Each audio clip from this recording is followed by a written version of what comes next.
السلام علیکم ورحمۃ اللہ وبرکاتہ نحمده ونصلي على رسوله الكريم اما بعد اعوذ باللہ من الشیطان الرجیم بسم اللہ الرحمن الرحیم یا ایها الذین آمنوا اتقوا اللہ وابتغوا الیہ الوسیلہ صدق اللہ المولانا العظیم وبلغنا رسوله النبی الامین المبین المعین المتین الکریم ونحن علی ذلک لمن الشاہدین والشاکرین والحمد للہ رب العالمین۔ انتہائی عقیدت و احترام کے ساتھ پورا مجمع بآواز بلند درود پاک کا نذرانہ پیش کریں، پڑھیں اللہم صلی علی سیدنا و نبینا و شفینا و حبیبنا و مولانا محمد بارک وسلم صلاۃ و سلاما علیک یا رسول اللہ علیک الصلاۃ والسلام۔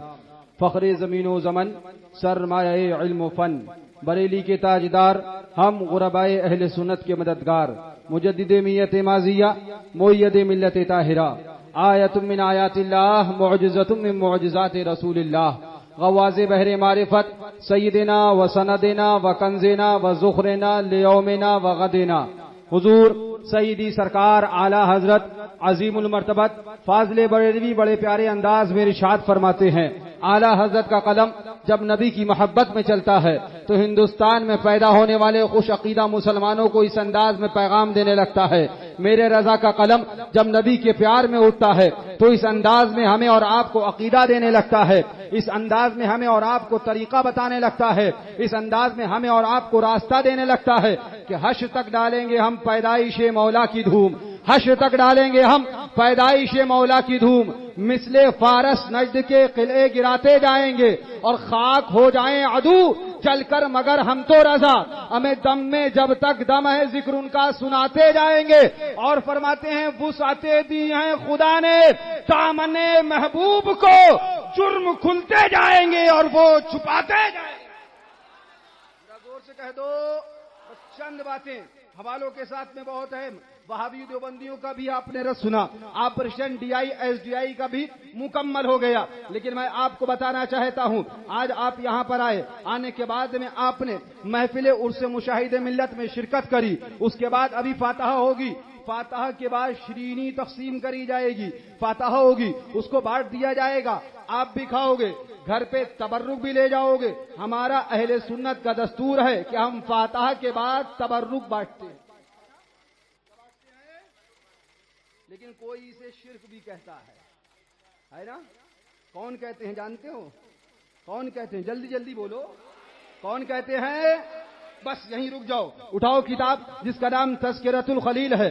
ہم تبرک بانٹے تو شرک ہو جائے، ہم تبرک بانٹے بدعت ہو جائے، ہم تبرک بانٹے مشرک ہو جائے، ہم تبرک بانٹے کافر ہو جائے، ہم تبرک بانٹے بے دین ہو جائے، ہم تبرک بانٹے اسلام سے خارج ہو جائے، ہم تبرک بانٹے مسلمان نہ رہے، ہم تبرک بانٹے ایمان چلا جائے۔ آؤ اٹھاؤ تمہاری کتاب اٹھاؤ، کتاب کا نام تذکرۃ الخلیل ہے، مصنف کا نام مولوی عاشق الہی میٹھی دیوبندی ہے۔ اس کے اندر لکھتا ہے کہ مولانا الیاس کاندیلوی کی نانی مری۔ کون مرا؟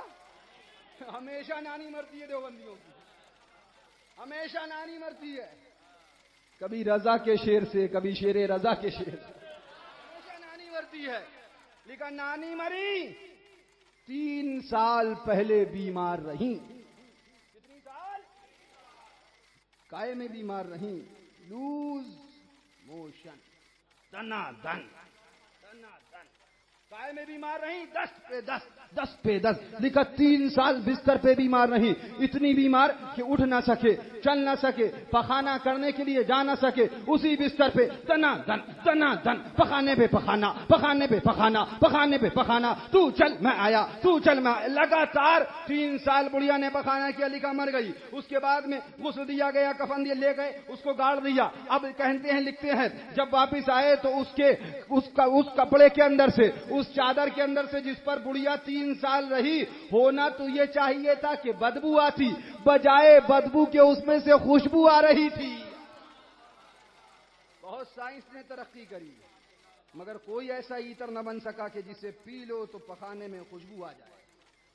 بولے اس میں سے خوشبو آ رہی تھی، پھر کیا ہوا؟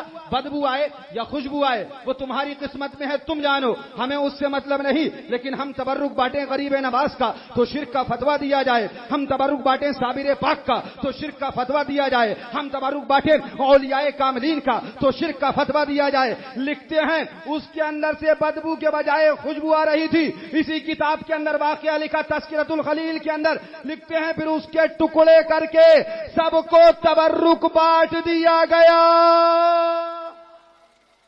کیا بانٹا گیا؟ کیا بانٹا گیا؟ زور سے بولو۔ یہی ہم نے بانٹا تھا تو مشرک ہوئے تھے، یہی تبرک ہم نے تقسیم کیا تھا تو شرک کا فتویٰ لگا تھا۔ ہم غریب نواز کے ماننے والے ہیں، ہمیں یہ اپنی اپنی قسمت کی بات ہے۔ او دیوبندیو، چاہو تمہیں بڑھیا کا پیخانہ مبارک ہو، ہم غریب نواز کے عاشقوں کو خواجہ کا میخانہ مبارک ہو۔ ہم پیخانے والے نہیں ہیں، میں خانے والے ہیں۔ اور آگے چلو، میں بات بہت جلدی کروں۔ اٹھائیے فتاوی رشیدیہ۔ آج کہا جاتا ہے دیوبندیوں نے کرا کیا ہے، دیوبندیوں نے کرا کیا ہے، وہابیوں کی غلطی کیا ہے، وہابیوں نے کرا کیا ہے، آخر کس بنیاد پہ ان کا رد ہوتا ہے، کس بنیاد پہ ان کو برا کہا جاتا ہے۔ اٹھاؤ، کتاب کا نام فتاوی رشیدیہ ہے، مصنف کا نام مولوی رشید احمد گنگوہی ہے، صفحہ 147 ہے۔ آؤ دیکھو، ادھر آؤ پیارے، ہنر آزمائے تو تیر آزما، ہم جگر آزمائے، ہم آہ بھی کرتے ہیں تو ہو جاتے ہیں بدنام، یہ قتل بھی کرتے ہیں تو چرچا نہیں ہوتا۔ اور سوال ہوتا ہے فتاوی رشیدیہ میں مولوی رشید احمد گنگوہی سے سوال کیا جاتا ہے، غور سے سننا۔ سوال صفحہ نمبر 147 ہے، کتاب کا نام فتاوی رشیدیہ ہے۔ سوال ہوتا ہے، محرم میں عشرہ وغیرہ کے روز شہادت کا بیان کرنا ما اشعار بروایت صحیحہ یا بعض ضعیفہ بھی ونیز سبیل لگانا، چندہ دینا، شربت دودھ بچوں کو پلانا درست ہے یا نہیں؟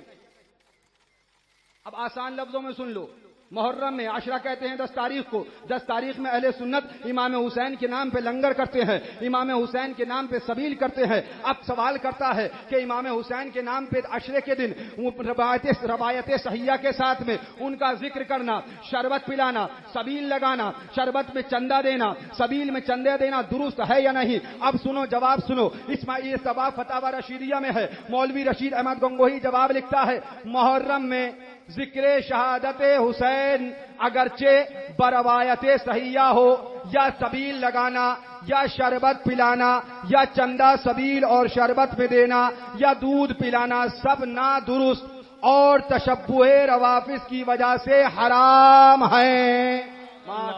بات امام علی مقام کی سبیل کی تھی، فتویٰ فتاوی رشیدیہ نے دیا حرام ہے۔ بات امام علی مقام کے لنگر کی تھی، فتویٰ فتاوی رشیدیہ نے دیا حرام ہے۔ بات امام علی مقام کے ذکر کی تھی، فتویٰ فتاوی رشیدیہ نے دیا حرام ہے۔ یہ ان کا مولوی دیوبندی بولا، یہ فتاوی رشیدیہ کے اندر رشید احمد گنگوہی نے فتویٰ دیا، امام حسین کا سبیل لگانا حرام ہے، امام حسین کا ذکر کرنا حرام ہے، امام حسین کا لنگر کرنا حرام ہے، امام حسین کی یاد منانا حرام ہے۔ اور اسی کتاب کا ایک اور صفحہ کھولو، صفحہ نمبر 147 پہ آپ نے دیکھا کہ حسین کے بارے میں فتویٰ دیا، یاد حسین منانا حرام ہے، امام حسین کا سبیل حرام، ان کا لنگر حرام، ان کی فاتحہ حرام، ان کی شیرینی حرام، اس میں چندہ دینا بھی حرام ہے۔ اب آؤ، ایک اور سوال ہوا، صفحہ نمبر 488 ہے، 488 ہے، 488 صفحہ کے اوپر ایک اور سوال ہوا۔ اب سوال ہوتا ہے، ہندو تیوہار، مسلمان کے تہوار نہیں بلکہ ہندو تہوار ہولی یا دیوالی میں اپنے استاذ یا حاکم یا نوکر کو کھیلیں یا پوری یا کچوری کھانا بطور تحفہ بھیجتے ہیں، ان چیزوں کا لینا اور کھانا مسلمان کو درست ہے یا نہیں؟ یعنی ہندو ہولی کے اندر پوری بھیجتے ہیں، ہندو ہولی کے بعد دیوالی میں کچوری بھیجتے ہیں، اب ان کا لینا اور اس کے بعد مسلمان کو قبول کرنا اور اس کو کھانا درست ہے یا نہیں؟ ذہن کو حاضر رکھنا، امام حسین کی بات تھی، سبیل کو حرام کہا گیا، امام حسین کی بات تھی، لنگر کو حرام کہا گیا، امام علی مقام کی بات تھی، تذکرہ حسین کو ناجائز کہا گیا، حرام کہا گیا۔ اب آؤ، ہندوؤں کی بات ہے، بات دیوالی کی ہے، بات ہولی کی ہے۔ اب جواب لکھتا ہے کہ جناب ہولی دیوالی کی پوری کچوری لینا اور اس کا مسلمان کو کھانا سب درست ہے۔ غور سے بولو، نعرہ تکبیر. ہم آہ بھی کرتے ہیں تو ہو جاتے ہیں بدنام، یہ قتل بھی کرتے ہیں تو چرچا نہیں ہوتا. اے مسلمانوں کیا سوچ رہے ہو؟ ہم حسین پاک کے ماننے والے ہیں. ہم نے آواز لگا کے کہہ دیا او دیوبندیوں سنو، ہولی دیوالی کی کچوری تمہیں مبارک ہو، حسین کی سبیل کا شربت ہمیں مبارک. سبحان اللہ سبحان اللہ سبحان اللہ. قسمت کی بات ہے، بدقسمت بے دین اس کو پا بھی نہیں سکتے. اور ایک بات تقریر کا وقت نہیں، انشاءاللہ میں پھر کبھی ایک بھی حوالہ غلط کرنے پر 1,00,000 روپے کا انعام رضا آٹو گیرج سے لے سکتے ہیں آپ. یہ 1,00,000 روپے کا انعام دے رہے ہیں. فقیر ذمہ داری سے کرا، ایک حوالہ غلط ثابت کرو، چوراہے پہ کھڑا کر کے گولی مار دو. ادھر آؤ پیارے، ہنر آزمائے، تو تیر آزما ہم جگر آزمائے. ارے آزماؤ، دکھاؤ گے کہاں سے؟ یہ کوئی نئے حوالے نہیں، ہمارے بزرگوں دکھاتے چلے آئے، لیکن آج تک تمہارے اندر ہمت نہیں ہوئی کہ میدان میں آؤ جواب دو. دیکھیے یہ ہے اعلی حضرت کی کتاب کے والد ماجد علامہ نقی علی خان صاحب کی کتاب. سن لیجئے، کان کھول کر عرص مشاہدہ ملت میں آئے ہو. ابھی حضرت علامہ مفتی بشیر صاحب قبلہ بہت دیر سے ہماری بات کر رہے تھے، جو ہمیں کہنا تھا وہ سب انہوں نے کہہ دیا. لیکن سنو، آج ہم ہیں یا ہمارے بعد خانقاہ حشمتیہ کا کوئی اور ہے، کان کھول کر سن لو، یاد رکھو شرع سب پر حجت ہے. اس کو یاد رکھنا، اس پر عمل کرتے رہنا.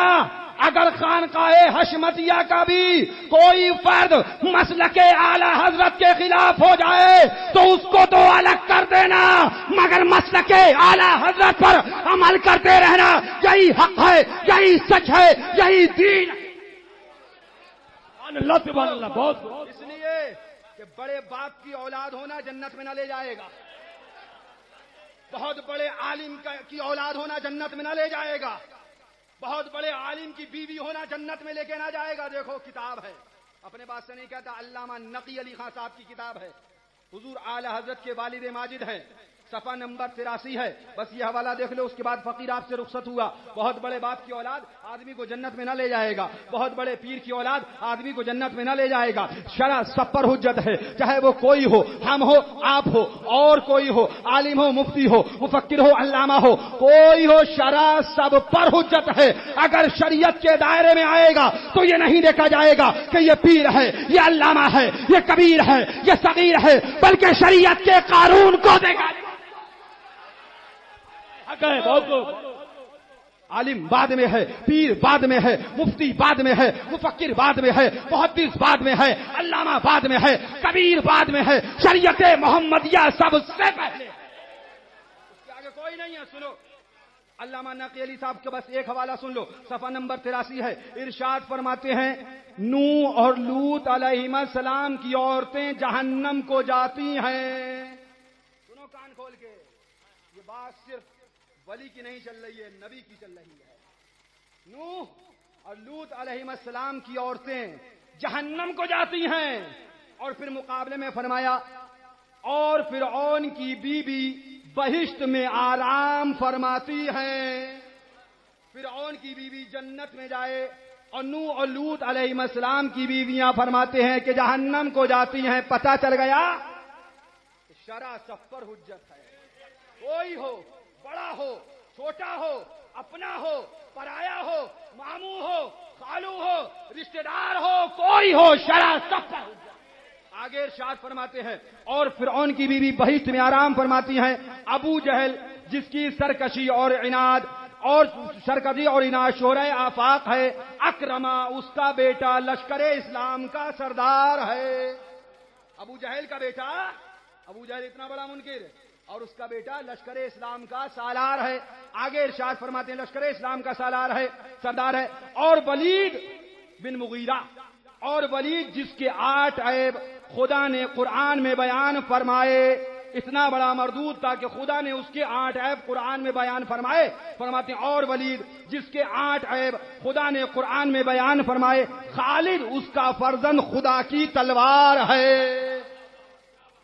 کسی بڑے باپ کے بیٹے ہونے سے کام کچھ نہ چلے گا، کسی مفکر کے بیٹے ہونے سے کام کچھ نہ چلے گا. اب سنو آخری جملہ اور ذہن سے سننا. ارشاد فرماتے ہیں اے عزیز، اس تقریر سے یہ عرض ہے کہ نسبت بزرگوں سے ان کی پیروی اور اتباع کے کام ان کی بغیر پیروی اور اتباع کے کام نہیں آتی. یعنی بزرگوں سے نسبت ہے، چاہے وہ روحانی ہے چاہے وہ جسمانی ہے، کوئی نسبت ہو، یہ جبھی کام آتی ہے جب ان بزرگوں کی آپ پیروی کرتے رہیں، آپ اتباع کرتے رہیں. آپ حضور مشاہد ملت کے مرید ہیں یا حضور ناصر ملت کے مرید ہیں یا کسی کے مرید ہیں، پیر حق گو کے مرید ہیں، حق بولنے والے، حق پر عمل کرنے والے پیر کے مرید ہیں، تو آپ پر لازم ہے کہ آپ بھی سچ بولو، آپ پر لازم ہے کہ آپ بھی حق بولو. کسی غلط کا ساتھ دو گے تو یاد رکھنا تم بھی غلط ہو جاؤ گے. یہ ہماری بات نہیں ہے، کوئی بڑا کسی کے کام نہ آیا. اگر انسان شریعت پر ہے، اصول محمدیہ پر ہے، ناموس رسالت پر اپنی جان قربان کرنے کے لیے تیار ہے، وہی سچا مسلمان ہے، وہی سچا ایمان والا ہے، وہی سچا مذہب اسلام کا علمبردار ہے، وہی سچا اسلام کا پرچم لہرانے والا ہے. بڑا چھوٹا یہ دیکھا نہ جائے گا. بس ایک واقعہ اور سن لو. آج دیوبندی کے ساتھ بیٹھتے ہو، کھاتے ہو، کل تم جانو، تمہارا کام جانے، کہاں جاؤ گے، اللہ رب العزت فضل فرمائے. بس ایک واقعہ اور سن لو. صفحہ نمبر اس کا 71 ہے. کتنا ہے؟ صفحہ نمبر 171 ہے. علامہ نقی علی خان صاحب کی کتاب ہے، صفحہ نمبر 171 ہے. آج ہم کہتے ہیں وہابیوں کے ساتھ مت بیٹھ ورنہ انجام برا ہوگا، دیوبندی کے ساتھ مت کھا ورنہ انجام برا ہوگا، تو ادھر ادھر منہ مارا جاتا ہے. کیا پڑیے ان کو ہر وقت یہ کہنے کی، سنو اگر تم بروں کے ساتھ بیٹھو گے تو برے ہو جاؤ گے، ان پر عذاب نازل ہوگا، تم بھی اسی میں لپٹ جاؤ گے، ان کے ساتھ تم بھی چلے جاؤ گے. میں یوں ہی نہیں کہتا، بلکہ دیکھو علامہ نقی علی خان صاحب کی کتاب اعلی حضرت کے والد ماجد کی یہ وہ کتاب ہے جس کے تعلق سے اعلی حضرت نے خود پوری نظم تحریر فرمائی ہے، اور یہ جملہ فرمایا ہے کہ اس کتاب کا ایک ایک جملہ نہیں بلکہ ایک ایک حرف لائق اعتماد، بھروسہ، استناد. اس کتاب کے تعلق سے خود اعلی حضرت نے فرمایا ہے کہ یہ وہ کتاب ہے کہ جس کے صرف جملے نہیں بلکہ ایک ایک حرف لائق اعتبار ہے. سبحان اللہ. فرمایا علامہ ناقی علی اعلی حضرت کے والد ماجد نے کہ ایک روز حضرت عیسیٰ علیہ السلام کسی شہر میں جان نکلے، تمام شہر مردہ پایا. حضرت عیسیٰ کسی شہر میں گئے، پورا شہر مرا ہوا تھا، مردہ پایا. لوگ غضب الہی سے مرے ہیں. ایک روز حضرت موسیٰ علیہ السلام گزرے، تمام شہر مردہ پایا. حضرت موسیٰ نے فرمایا یہ لوگ غضب الہی سے مرے ہیں کہ بے گورو کفن پڑے ہیں. حواریوں نے یعنی جو حضرت موسیٰ کے ساتھ میں تھے انہوں نے عرض کیا، حضور عرض کیا کاش معلوم ہوتا کس سبب سے ان پر غضب نازل ہوا. سب مرے ہیں، بے گورو کفن پڑے ہیں. حضرت موسیٰ نے فرمایا کہ یہ سب عذاب الہی سے مرے ہیں، ان پر اللہ کا عذاب ہوا ہے.